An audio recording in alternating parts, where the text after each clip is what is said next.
എൻ്റെ മോൻ്റെ ജീവിതത്തിൽ ഇനി ആ പെണ്ണുണ്ടാവരുത്. ഓക്കെ. ആരാ? നീ ഒരു ചെക്കനെ പ്രേമിക്കുന്നില്ലേ? നിർത്തിക്കോ അത്. നിങ്ങളാരാ? ഞാൻ ആരെന്നുള്ളതല്ല, നിന്റെ പേര് രചന എന്നല്ലേ?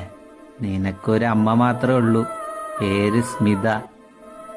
പറയുന്നത് കേട്ടോ, ഇനി നീ അവനെ കാണാനോ സംസാരിക്കാനോ നിന്ന പിന്നെ നീ ജീവനോടെ ഉണ്ടാവില്ല.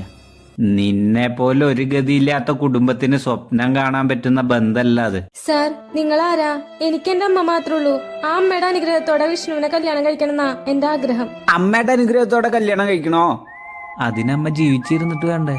എനിക്ക് എന്റെ അമ്മോടൊന്ന് സംസാരിക്കണം. ആ, സംസാരിക്ക്. ചെറുപ്രായല്ലേ, ആയുസത്തു മുന്നേ ജാതകം കത്തിക്കണ. ആ അമ്മേ, ഇതിയുടെ കൂടെ ഒന്ന് പുറത്തു വന്നതാ. അപ്പൊ കയ്യില് രുദ്രാക്ഷൊക്കെ കിട്ടി ഒരു ജോത്സ്യനെ കണ്ടു. ഇത് സ്റ്റൈല. അദ്ദേഹം പറയുന്നത് ഞാൻ വിഷ്ണുവിനെ ലവ് ചെയ്യുന്നത് എന്റെ ജീവൻ ആപത്താന്നാ. അതുമാത്രല്ല, അവനെ കല്യാണം കഴിച്ചു കഴിഞ്ഞാൽ അമ്മയുടെ ജീവനും ആപത്താന്നാ പറയണേ. എനിക്ക് പേടിയാവണമ്മേ.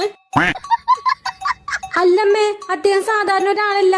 എന്റെ പേര് എന്റെ കണ്ണി നോക്കി പറഞ്ഞു, അമ്മയുടെ പേരും പറഞ്ഞു. അതുമാത്രല്ല, നമ്മളൊരു ഗതിയില്ലാത്തവരാന്ന് വരെ മനസ്സിലാക്കി. എന്നാ ശരി അമ്മ.